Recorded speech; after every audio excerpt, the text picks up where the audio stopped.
Halo, halo, apa kabar Anda semua? Semoga selalu dalam keadaan sehat walafiat. Wah, cuacanya ini enak banget ini ya tempat saya. Hujan, cuacanya sejuk, dan saya lihat di beberapa ramalan cuaca juga, di beberapa daerah juga hujan. Ini memang hujan banyak terjadi di mana-mana nih, Bung Rocky. Cuacanya seperti itu, Bung Rocky. Ya, kalau cuaca bisa tanya ke BMKG, tapi kalau ramalan politik itu mesti tanya pada hati nurani. Yes, wah, ini menarik nih kalau Anda ngomongin soal hati nurani. Karena sekarang ini sedang muncul, di kalangan netizen muncul gerakan salam empat jari. Saya tadinya bingung tuh apa empat jari itu. Rupanya empat jari itu gabungan antara 01 dan 03. Jadi kalau digabung jadi empat jari begitu ya. Dan ini ada satu video yang sedang beredar luas, viral banget ini. Saya saya lihat ini kelihatannya diambil dari Total Politik. Di situ politisi PSI Ade Armando itu bertanya kepada audiens di situ. Rupanya mereka ini berkaitan dengan soal pilihan nanti kalau ada salam empat jari itu. Ya kata dia nanti kalau begitu pendukung Anies siap-siap dukung Ganjar kalau masuk putaran kedua, dan dijawab oleh yang hadir nggak apa-apa kata dia begitu. Dan rupanya Terus karena masih penasaran Adi, "Oh ya nanti pendukung PKS akan mendukung PDIP." Dijawab juga nggak apa-apa, dan kemudian ketika turun yang penting tidak 02. Saya bilang ini sampai serius itu sekarang situasinya. kita bisa baca psikologi adik yang masih itu juga tuh Ya. ingin membelah, ya ingin membelah politik itu dengan soal-soal yang ideologis. Kan nggak mungkin PKS tidur seranjang dengan PDIP, yang satu agamis, yang satu sekuler. Oh Hmm. ya, dalam keadaan normal begitu. Tapi politik kita lagi tidak normal. Sama-sama PKS dan PDIP itu disakiti oleh cewek-ceweknya Jokowi, kira-kira Hmm. begitu tuh. Hmm. Anies dan Ganjar itu sama kedudukannya, dua-duanya mau dianaktirikan dalam politik, akan bahkan mau disingkirkan sebagai keluarga dari politik demokrasi kan. Jadi bagi mereka nggak ada soal mau berkelahi berselisih secara ideologis itu nanti tuh. Yang Hmm. penting bagi anak-anak muda ini peraturan permainan itu adil dulu, wasitnya adil dulu. Jadi Hmm. bagi mereka, ya adek mau ngomong apa poinnya menghalangi PDIP bersekutu dengan PKS? Kan nggak ada poin. Hmm. Kecuali dua-duanya merasa dijadikan pemain yang sama derajatnya dengan 02 kan. Jadi dalam keadaan ketidakseimbangan politik, teori adek itu nggak ada gunanya tuh. Dan Hmm. orang membaca, ya adek juga sebetulnya udah terdesak sehingga dia mesti berupaya untuk membelah lagi eh, politik itu secara ideologis. Yang PKS nggak mungkin ketemu dengan PDIP. PDIP itu dengan Hmm. nasionalis kan. Jadi gagal di situ. Kalau anak bilang gagal paham lu deh, kira-kira gitu. Ya, ya, ya. Tapi ini jadi sangat menarik ya, karena kita tahu bahwa di level elit itu sudah mulai ada pendekatan-pendekatan semacam itu ya, Bung Rocky.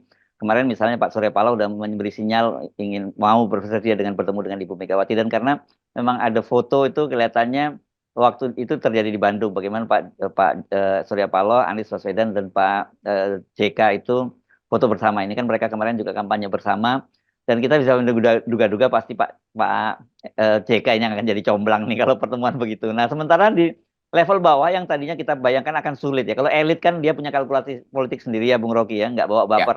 Kalau di bawah kan baper bawaannya. Ternyata tidak juga gitu loh, Bung Rocky. kita mulai melihat bagaimana anak-anak muda ini mengerti arah politik negeri ini kan. Hmm. Mereka mungkin nggak ngerti apa sih bedanya PKS dan PDIP itu. Hmm. Tapi bagi mereka dua-duanya itu bagian yang mau disingkirkan, maka timbul semacam heroisme itu kita mesti bela dong gitu. Hmm. Karena itu muncul salam empat jari itu. Jadi salam empat jari ini satu temuan cerdik, kalau nggak mau disebut cerdas, oleh mereka yang mengirim sinyal bahwa kami tahu kami berbeda, tetapi kami bersatu untuk menghalangi kecurangan. Kan itu dasarnya kan. Hmm. Jadi poin-poin ini yang pernah dibayangkan bahwa ya putaran kedua itu akan terjadi persekutuan berdasarkan format ideologi, enggak. Bagi itu kalau pemilu ini jujur, kalau pemilu tidak jujur maka bahkan yang bermusuhan bisa berdamai untuk mencegah ketidakjujuran kan. Jadi Ya. itu intinya tuh, kejujuran itu mendahului persaingan ideologi dan itu bagus betul.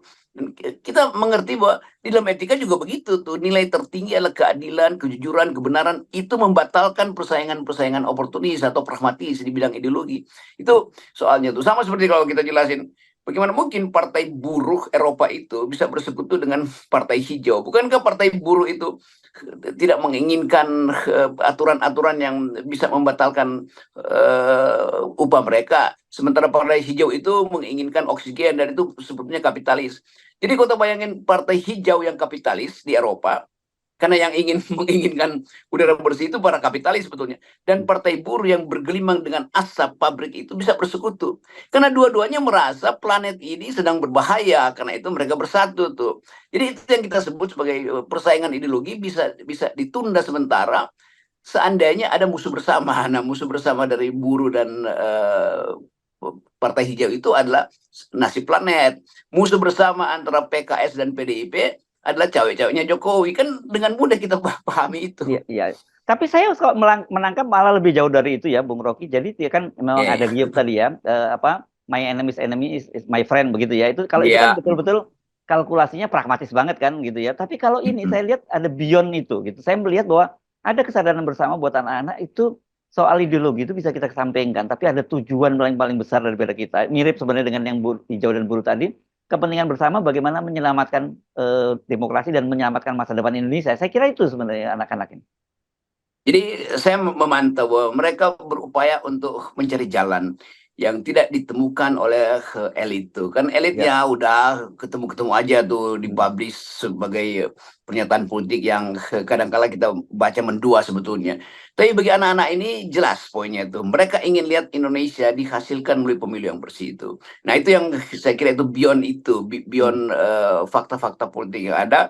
Bagi mereka ini masa depan mereka tuh. Walaupun mereka nggak ucapkan, karena kita selalu anggap ini anak-anak yang modalnya berbaring main game segala macam. Tapi di dalam game itu juga mereka belajar tentang kejujuran sebetulnya kan. Mereka melihat bagaimana game-game itu mengajarkan value. Dan setiap saat setelah dia mulai buka game, tiba-tiba masuk TikTok yang isinya politik, lalu mereka mulai tertarik tuh. Jadi kapasitas anak-anak muda ini untuk menuntun demokrasi justru dimungkinkan atau disediakan oleh sejarah karena ada kontras, yaitu permainan politik kok curang ya, sementara dia main game tuh ada aturan yang standar tuh. Jadi kira-kira itu tuh timbul kesadaran beyond realitas ini, beyond fakta politik, bahwa mereka menginginkan pemilu yang jujur. Mereka nggak ucapkan itu sebagai kampanye, tapi mereka lakukan sebagai perlawanan. Jadi pemilu jujur itu tidak dihasilkan melalui kampanye, tetapi melalui perlawanan politik dengan semiotik tadi itu, salam 4 jari itu. Lalu Jokowi panik, apalagi ini. Karena Jokowi nggak pernah berpikir bahwa anak-anak muda ini sebetulnya menunggu kesempatan untuk melakukan protes. Ya. Nah, saya malah punya harapan, mungkin bisa aja berlebihan gitu ya, Bung Rocky. Ini anak-anak muda, Gen Z ini yang tadinya dipersepsikan anak yang apatis dan politik dan sebagainya, ternyata begitu mereka ini melampaui generasi kita. Bahkan mereka sama dengan generasi founding parent kita dulu, yang kita tahu bahwa spektrum politiknya mereka bisa berbeda. Bahkan ada yang komunis dan lawan nasionalis dan agamis kan begitu. Tapi mereka bisa bertengkar dengan keras di parlemen, tapi ketika jadi sama-sama berbicara tentang Indonesia, mereka kepentingannya sama. Dan saya kok melihat, loh, anak-anak ini jauh lebih maju daripada kita ya. Mereka berpikir tentang Indonesia, bukan lagi berpikir tentang kelompok-kelompok kepentingan atau agama ataupun ideologi gitu. Iya, terlalu lama mereka nonton ketidakberesan ini. Mungkin mereka anggap dari awal, ya udahlah kita Gibran aja. Karena semacam sensasi itu ada perwakilan anak muda. Tapi makin lama mereka lihat, loh kok jadi begini yang ingin mewakili mereka kan. Kan dia juga punya, anak-anak muda ini kan, Gen Z ini punya semacam pemimpin informal yang menuntun komunitas-komunitas mereka tuh. Dan si pemimpin informal ini biasanya aktivis tuh, aktivis mahasiswa. Yang kadang-kadang baru semester 1 tapi mendengar percakapan politik di kampus, lalu dia mulai terangkan tuh bahwa iya Gibran klaim pro kita, tapi kita nggak mau diklaim, kira-kira begitu kan. Kata itu aja udah menimbulkan diskusi. Lalu masing-masing mulai cari TikTok, mulai lihat perdebatan dan analis dari para pakar atau terutama FNN misalnya tuh. Loh kok begitu cara milenial menuntut kita? Mereka mulai antipati kan akhirnya. Jadi saya lihat ini antipati yang disimpan dari awal yang baru meledak sekarang, dan itu dan sangat cerdas itu, tiba-tiba salam 4 jari. Jadi poin kita sebetulnya ada simpanan intelektual di bangsa ini yang nggak mungkin dibatalkan oleh sekedar BLT atau tukar tambah amplop segala macam. Nah inilah yang kondisi yang kita sebut generasi emas itu adalah mereka yang sekarang beroposisi dengan Gibran justru. Ya, Dan jadi terbalik kan, dari dianggap generasi emas adalah generasi yang akan dibawa oleh Gibran melalui figurisasi Gibran. Ternyata ya, sebaliknya justru ya, mereka tidak menginginkan suara mereka itu diwakili oleh seseorang milenial yang sebetulnya bagi mereka bukan itu yang mereka idealkan. ya. Saya kira ini album barunya mantan Gubernur Lemhanas Andi Wijayanto kemarin mesti diubah sedikit liriknya, Bu. Kalau dia kemarin salam 3 jari, jangan pilih anak Jokowi. Kalau sekarang mestinya diganti salam 4 jari, pokoknya yang penting jangan anak Jokowi. Iya. Ya itu Andi mungkin belum dapat poin ini. Heeh. Suatu waktu mungkin dia akan, oh ya bahkan saya salah tuh. Hmm, Yang benar adalah adik-adik saya itu yang dengan hmm. cerdas dan cerdik menemukan gimmick baru itu. Salam 4 jari itu, jangan pilih anak Jokowi. Kira-kira. Itu lebih nendang sebetulnya tuh. Hmm. Ya, ya, dan pilih yang jelas ini pilihan anak Jokowi loh ya, ya. Bukan Pak Prabowo mungkin bisa ikut gabung di sini kan, Bung Rocky ya, karena yang bukan dia yang mau diboikot. Ya, orang nggak akan boikot Prabowo karena orang tahu Prabowo nggak bisa diboikot lagi karena dia punya Gerindra, dan Gerindra itu mesin politik yang udah bekerja sampai akar rumput itu. Dan bagi anak-anak itu ya sebetulnya idealnya Prabowo aja sendiri, ngapain mesti bawa Gibran tuh. Jadi tetap Gibran itu jadi beban pada Ya, Prabowo sebetulnya yang nggak pernah disangka-sangka akan justru diolok-olok oleh anak-anak yang seusia Gibran. ya, ya. Nah, tadi Anda dukung soal menyinggung soal BLT, soal bansos ya, Bung Rocky. Saya jujur saja punya kekhawatiran. Arus perubahan ini memang terjadi pada anak-anak muda yang melek literasi, yang mulai sadar demokrasi. Tetapi kan ada sekelompok bangsa kita juga yang jumlahnya sampai 20 juta keluarga itu mendapat bansos gitu ya. Dan sekarang ini kan ada gerakan yang saya mendengar itu secara masif dari di bawah, dari kepala-kepala desa, RT RW itu mulai dikerahkan untuk menyampaikan semacam narasi kepada publik bahwa kalau sampai Prabowo dan Gibran itu tidak terpilih, maka presiden berikutnya tidak akan menyediakan bansos. Dan itu kan sebenarnya narasi itu sudah dimunculkan oleh Pak Zulkifli Hasan ya, ketika dia membagikan bansos juga, kampanye pembagian bansos itu dia menyatakan kalau Prabowo dan Gibran tidak terpilih, ya tidak akan ada bansos. Padahal orang seperti Anies misalnya menyatakan, oh bansos nggak akan dihapus, yang ada bansos plus gitu. Ya, saya bicara soal itu dengan beberapa tokoh mahasiswa di Hmm, Jawa Barat tuh, Cianjur sekitarnya. Dia bilang begini, iya memang boleh aja tokoh-tokoh politik itu eh, eh, pada mengawasi atau mewanti-wanti atau mengancam kepala desa. Tapi banyak anak kepala desa yang sekolah di Bandung dan bergaul dengan hmm, dengan para politisi dan akan balik ke situ untuk menerangkan pada bapaknya tuh, jangan begitu Pak, jangan mau ditindas. hmm, Dan hmm, itu yang akan saya kira akan mereka lakukan tuh. Jadi ada jaringan BEM Jawa Barat yang akan pergi ke desa-desa untuk menerangkan pada kepala desa bahwa jangan jadi antek, kira-kira begitu. hmm, Kan kita tahu bahwa anak-anak dari desa itu kan ngekosnya di kota-kota universitas tuh, di Jawa Barat, dan hmm. mereka terkoneksi dengan jaringan BEM. Jadi percuma Zulkifli segala macam itu menakut-nakuti kepala desa, karena nanti anak-anak desa ini termasuk anak si kepala desa akan pulang ke desa dan menerangkan pada bapaknya tuh, ngapain mau dengerin Zulkifli segala macam tuh, kan mereka pro Gibran tuh, dan gue nggak pro Gibran, kira-kira begitu kalau saya Hmm. bayangin. Ya. Jadi akan ada perlawanan kultural juga dari mahasiswa terhadap upaya senior-senior partai ini yang ya terlalu terlihat sih itu ngancam segala macam. Ada urusan apa tuh? BLT itu adalah dana kita yang kita bagikan tuh, bukan dana Jokowi. Emang kalau kita tanya, lu Jokowi duitnya dari mana? Hmm, Sekian triliun buat bagi BLT, nggak ada di situ. Dan kepala desa juga banyak yang udah paham itu tuh. Walaupun dia merasa oh iya iya iya, tapi hmm. tetap ada satu perintah etis bahwa tidak boleh memanfaatkan keterdesakan rakyat miskin, dan tidak boleh juga para politisi ini mengancam kepala desa tuh. Ya, ya, ya. Ini soal ini kan, soal bansos ini kan sebenarnya juga sudah disinggung oleh KPK ya kemarin ketika muncul rame-rame ada logo Prabowo Gibran di Ubras Bansos itu, dan kemudian Wakil Ketua KPK Alexander Marwata mengingatkan agar Bawaslu itu segera turun karena kata dia ini mungkin belum tentu korupsi, tapi ini jelas ada konflik of interest, dan kata dia konflik of interest itu bagian dari embrio untuk sebuah korupsi gitu. Jelas itu korupsi Hmm. kebijakan itu kan, Iya, menempelkan sesuatu di situ kan, itu artinya memanfaatkan kekuasaan kan. Jadi tetap poin-poin semacam ini yang akan dilihat terus, diawasi, dan pengawasan itu makin lama makin ketat dan makin tajam itu kritikan atau cemooh segala macam menjelang 14 Februari.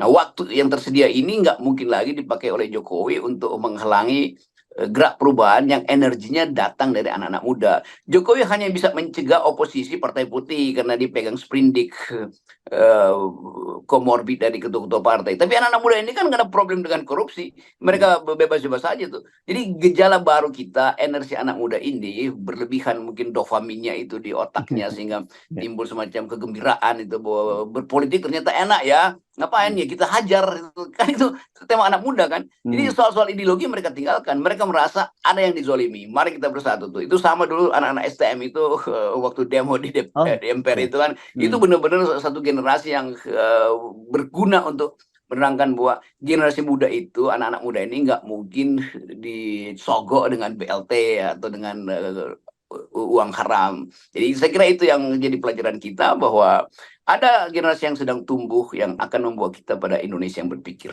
Nah, itu saya kira yang membahagiakan ya, Bung Rocky, kan kelihatan sekali bahwa anak-anak ini satu yang paling voluntarisme ya, dia kesukarelaan itu terlihat kan beda sekali dengan sekarang saja kampanye-kampanye sekarang itu berbeda sekali dengan kampanye 2019 ya. Kalau dulu gitu kan mobilisasi gitu ya, Bung Rocky, sekarang itu lebih pada partisipasi dan juga ini kita lihat misalnya Caimin sudah dapat bonus sekarang dipasangkan Videotron gitu karena bagus ketika debat dan sebagainya. Jadi anak-anak ini menarik sekali ini ya cara berpolitiknya dibandingkan generasi kita lah yang masih banyak dimobilisasi dan kemudian transaksional yang sebenarnya nggak besar-besar amat duitnya, paling 50.000, 100.000 gitu. Ya kita udah masuk pada dataran itu apa namanya tadi voluntarisme. Iya, ya kan dasarnya voluntar artinya kehendak kuat itu. Nah kalau udah ada kehendak kuat itu dia akan nerobos apapun. Jadi memang sejarah itu memfasilitasi satu keseimbangan. Kalau pendulumnya terlalu terlihat kerakusan, kekerasan segala macam, dia akan berbalik, akan ada yang menghalangi pendulum itu masuk ke ekstrimnya. Dan itu yang dilakukan oleh anak-anak muda itu. Voluntarisme itu betul-betul kenyataan jujur dari publik Indonesia tuh yang hanya bisa diwakili oleh mereka yang tidak peduli dengan transaksi elit. Jadi anak-anak muda ini menemukan kembali sejarah mereka bahwa mereka harus menuntun negeri ini tuh, dan kesadaran itu ditumbuhkan perlahan-lahan dan kemudian memuncak hari-hari ini tuh. Jadi mulai dari patungan buat bikin Videotron, sekarang ada salam 4 jari segala macam kan. Itu betul-betul kecerdikan dari bangsa ini nih. Dan kita akan lihat bagaimana kekuasaan itu mulai rapuh dan mulai goyang berhadapan dengan kaum voluntaris ini. Kan ini bukan relawan yang disogok amplop atau bukan buzzer yang berupaya untuk nilep duit BUMN. Ini anak-anak muda yang diasuh oleh sejarah dan menemukan sendiri jalan pikiran mereka tuh.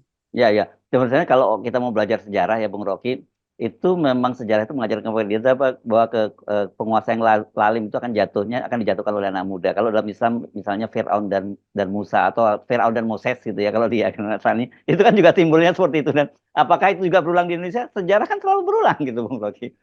Pasti, jadi kejujuran itu nilai yang nggak mungkin dibatalkan tuh, dan dia bisa bersembunyi dalam sedikit waktu, tapi nggak mungkin kejujuran itu bersembunyi terus tuh. Nah sekarang ketika kejujuran muncul, maka kebalikan ada di sana tuh. Jadi yang kita sebut sebagai perubahan politik ya ini intinya tuh, yaitu energi yang tidak pernah diprediksi oleh istana. Oke, terima kasih Bung Rocky ya. Yap.